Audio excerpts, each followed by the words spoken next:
met this girl in a subway, walking my way, it must have been my day. Seemed like the perfect match for me. So she said to me, Craig, can you give me what I want?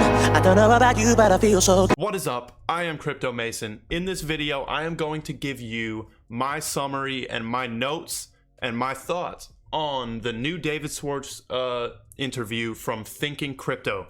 The link to this will be in the description. I also dropped the link to this in my Telegram channel. But this is a 1 hour and 12-minute interview with David Schwartz. If you don't know who he is, he's the CTO of Ripple, the Chief Technical Officer. I think that's what it is. Chief Technology Officer at Ripple. So what I did is I watched the entire thing. As you can see, I'm at the end here, and I took a bunch of notes on what he was saying. And basically, this video is going to give you a shorter version, so you don't even have to watch this whole thing. I took down the key points of what he says, and what I've noticed about David Schwartz is every single sentence that he says contains like triple the amount of information of a normal person. That's really what I'm seeing with this guy. Honestly, I really relate to him a lot somehow, for some reason. But we're gonna start off on my notes. You guys try it one time. Try it one time. Go and watch a David Schwartz interview and take notes and see what you're gonna be in a frenzy trying to capture all the information he says. So let's put this over here, and let's put this over here. Okay. So, starts off the interview with asking David about his background. David says he found Bitcoin through Stumble Upon and joined some early forums. He started looking at the software and he realized immediately it was the right thing to be learning about. By the way, if you stay till the end of this, you're gonna learn about Ripple too, and XRP and what it's doing if you don't know about it already. And this is kind of good for me to make this video because I don't really have that much technical, just surface level stuff on Ripple. I've always put up the decoding on Ripple. So this is going to be some surface level stuff. I might get into some decoding later in it. But guess what? I was also on Stumble Upon. Back in the day. It's gone now, but I was a heavy user on Stumble Upon. Basically, what that does, you click a button and it leads you to a random website based on your interests. And I guess he found Bitcoin through that. I have a lot of parallels with David Schwartz for some reason. Like, I relate to him a lot. He also had his PayPal account banned, and he was mad about that, so he decided to actually take action and change the payment system. I had my PayPal account banned, robbed a business overnight from them, but that's how he found Bitcoin. So Jed McCaleb, who's the founder of Stellar, by the way, he found David Schwartz and they met at a coffee shop in Oakland, and it went from there. Sounds like a beautiful romance or something. Arthur Brito, David Schwartz, and Jed McCaleb, those are like the developers of the XRP ledger and like the head guys. Brad Garlinghouse is just a CEO, if you didn't know that. He's basically the face of the company. He's still knowledgeable, very knowledgeable. For some reason, I feel like these guys at Ripple are from like a past life in my life. Like, really, that's how I relate to all of them so much. The passion they speak with, like Brad Garlinghouse, it's just all facts coming out of their mouth, in my opinion. David Schwartz, it's all facts. He doesn't care about no agenda. He's not here to push any agenda. So I feel like they came from my star system or something, a previous planet that I was on. So whenever I put quotes on here, that actually means I wrote exactly what he said. Bitcoin was not going to be the one crypto that will take over the world. That's what he realized. Even if Bitcoin's going to take over the world, you still have trillions of dollars in legacy fiat assets, like the whole economy. So that basically, he's putting Bitcoin, like, this is what I think too. Bitcoin can exist in its own little bubble, but then everything else will be bigger, in my opinion. Okay. They built a decentralized exchange into the XRP ledger, and they integrated payments with the exchange. I don't know really what that means or where that is. Like, can I use that yet? I don't know. Existing payment systems are built on trust. So you can't open these enterprise systems to broader use because they're based on trust. Basically, it's a circle of banks and important trust or important people, like huge enterprises that all trust each other to not open it for the public use, something like that. And then that reminded me of HBAR, because they say that HBAR is the trust layer of the internet. Keep going here. Swift's first line of defense, if you don't know what Swift is, that's the current banking messaging system. It's like how you do wire transfers, I believe. Swift's first line of defense is customers are highly trusted. What central banks need, if they're going to open systems to broader use, is a system not based on trust, and that's on the blockchain. Basically, blockchain is truth. Blockchain is 1 + 1 = 2. There's no denying that. It's based on math. It's like fully trustworthy. So he's saying not based on trust, meaning like you don't have to trust a bunch of random people. And this is all of what HBAR is about, actually. It's all of what HBAR is about. I think HBAR and XRP will be a pair somehow, like work together. Maybe not directly, but they'll coexist. So we are talking to central banks, and they are not expressing interest in issuing assets on a public ledger. Makes sense. That makes sense. That's not a bad thing. They want something with a kill switch. They want something with a kill switch. Meaning, why would you put your stuff, why would all the bank's transactions just be public for everyone to see? Nobody wants that. That's like your whole bank account balance just being public, and they can see what you're doing. With crypto, they can do that. So that's the crazy part about crypto. And right here, I got the feeling like XRP is not for this word. I don't know if I could say that and not get flagged by the algorithm. I am feeling like XRP is not for the slave system. It's actually for like the quantum people, like, because we can see the truth in this. We can see what this really is. That I just got a feeling there, so I wrote that down. Half these notes were taken on my phone at like 2 a.m., by the way, in my bed, or like 1 a.m. When a person tells you they want a walled garden, by person he means like the banks and important people. When important people tell you that they want a walled garden and you can't convince them that they want not a walled garden, then what you do is you build them a walled garden, but you make it very easy to tear the walls down. I really liked when he said that. Private ledger. So he's talking about the public-private ledger here that was just announced a couple weeks ago or a week ago. Private ledger would be directly operated by the party. If the Federal Reserve, this is his words, if the Federal Reserve adopted the system, they would operate a ledger. So if something went wrong, they could shut it down. That makes sense. That's nothing bad right there for XRP. So there will be people inside and outside the walled garden able to make money.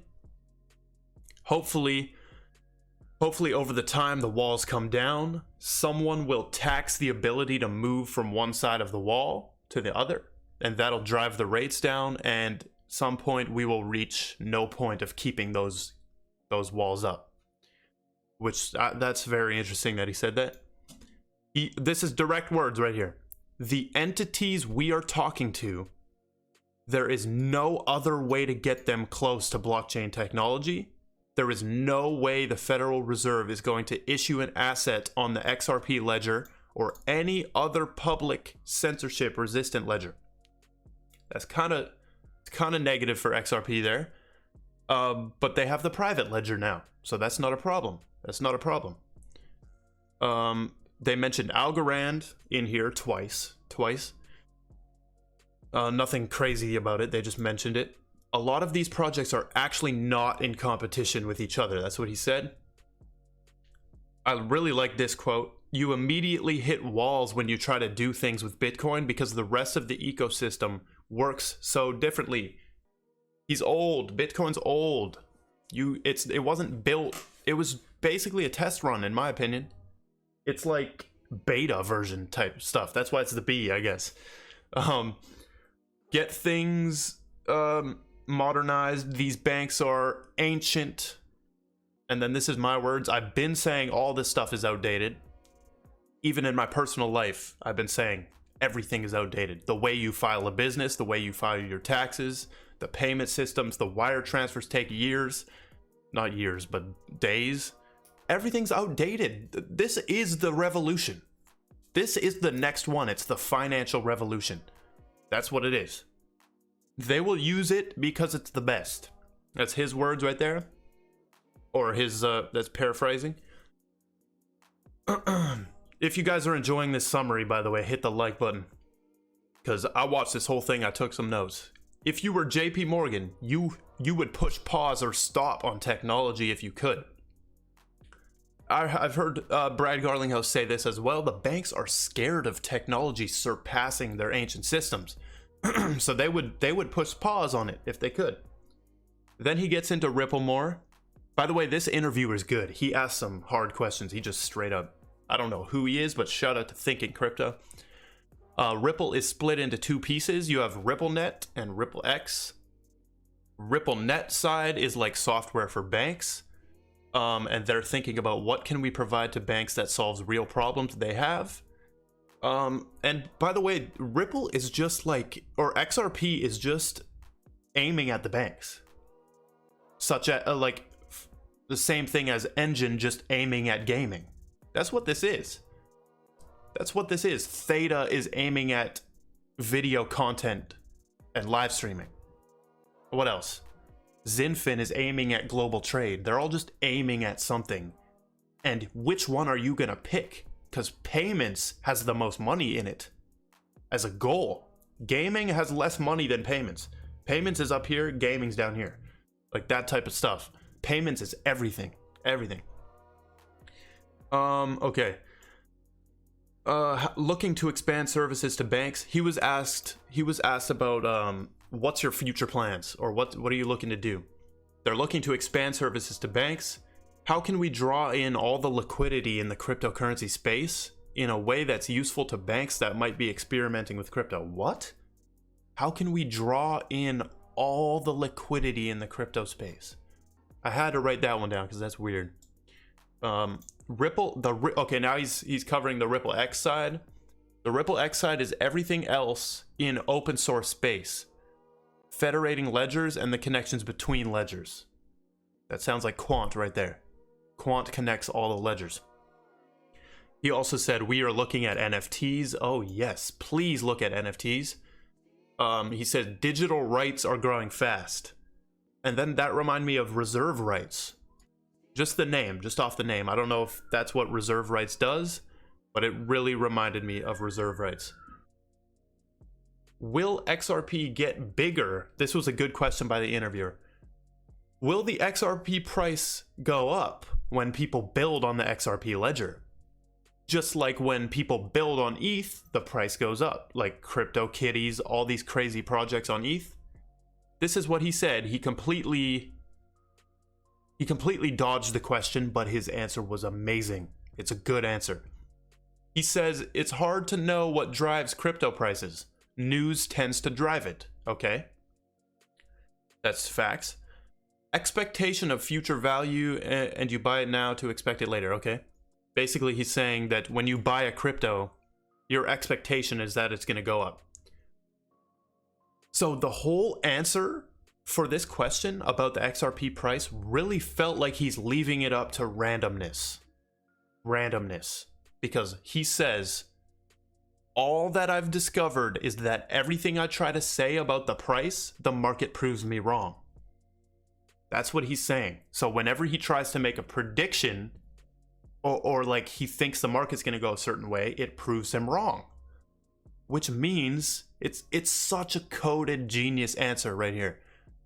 In my opinion, it's a coded genius answer because you have to look at it like he's leaving it up to random, so that if XRP goes astronomical prices, look at his answer. It was, oh, the market just proved me wrong again. You see what I'm saying? He says availability makes a big difference. I think he's referring to XRP not being on most exchanges right now. And he dodged the actual question, of course. That's respectable. He doesn't have to talk about the price directly. The interviewer re-asks the question, which I love. He says, I think that it makes sense to argue that the future demand will lead to value in the future, which therefore should translate to value today. And then David reinstates, the market proves against every thesis. And then this is the dope thing he ended off with. I put a wow right here. If you're the person who finds that outside 100x thing, it's because you bought something that's incredibly risky. That's coded right there. He's telling you, you're buying a risk with XRP, but usually those 100x things are risks. Just my opinion, speculation. Exchange listing makes prices go up. We've seen that with Cardano just now. Got listed on Coinbase and the price goes up. So he asked about Flare Network, which was dope. I like this interviewer. Do you see Flare being competition to Codius? Codius is another project kind of like Flare. Codius is difficult to monetize. It's ahead of its time. It solves problems that people don't even have yet. And I said, these dudes are time travelers. I swear. David Schwartz. Flare takes bits and pieces from AVAX, which is Avalanche, XRP, and DeFi from ETH, and it tries to merge it all together. And that's what I've noticed with Flare. It's a merge of everything. They will be successful if they can build a system really useful for DeFi cases. Here we go again. We do not tell Flare what to do. They're disconnecting from Flare, which is really good. That means Flare can go massive and not be connected to Ripple, even though they are. It's built on the XRP ledger. Then he asks about lawsuit US regulations. David says it's hard for cryptos in the US to interface with banks. There are contracts that banks have signed that say you can't do anything with crypto. Like, what the hell is going on? They are worried on money transmissions. They asked the US government if it's okay and got no response. The US is slow moving. And then he says the US embraced the internet from very early day. All the biggest companies in the past decade have been internet companies. Imagine, oh, I love this quote. Imagine if the US government watched a new financial system be built and then had to accept it with no say in how it goes. They are idiots, the US government. They're basically like, this is just saying it's inevitable that they will have a say, because they're not going to miss out on a new financial system being built. Then he asked him, what are your thoughts on Gary Gensler, which is the new chairman of the SEC or something? I think that's the position, yeah. David actually gave a good response to this. He says he thinks positive things will come out of it. Biggest fear was that the next chairman had no knowledge about crypto. I am sure we are not his number one priority. And he said that he thinks Gary Gensler is aware of our Ripple situation. And then he asked about Polysign, which is the secret project. Let's go to Polysign. If you guys don't know about Polysign, this is like David's little secret project. He's listed right there with Arthur Brito. And every time David talks about this, he gets really excited. And he's actually not allowed to talk about it. So he says, I am an investor, advisor, and board member there. He says, it's annoying that I cannot talk about it. Great things are happening there. And the bull market has been tremendously helpful to Polysign with, he said, getting them to make partnerships. The bull market has been helpful. And then he said, as soon as I can, I'm going to talk about it. And then the interviewer finishes off with asking about Energy Web, which we know is working with Ripple, EW0. I love Energy Web token as well. I have a little bag of that I recently got. Decarbonized, world's first decarbonized blockchain. He says, before Ripple, we saw Bitcoin was not energy efficient. It's basically proof of work chains rewarding people for using the most energy. They're working with Energy Web and XRP Ledger Foundation. And there is a difference in energy consumption of blockchains. So that is my summary of this interview. I really suggest you guys still watch this because there's a lot of, like I said, every sentence he says, there's like triple the amount of information. But I hope you guys appreciate this little summary breakdown of that interview. Lots of good points in there. If you enjoyed, make sure you subscribe, click the post notification bell, click like on this video, check out all the links in the description, and goodbye. I met this girl in a subway, walking my way. It must have been my day. Seemed like the perfect match for me. So she said to me, "Craig, can you give me what I want? I don't know about you, but I feel so good. So if I do, I wanna know how we make and you must see shows. Yeah.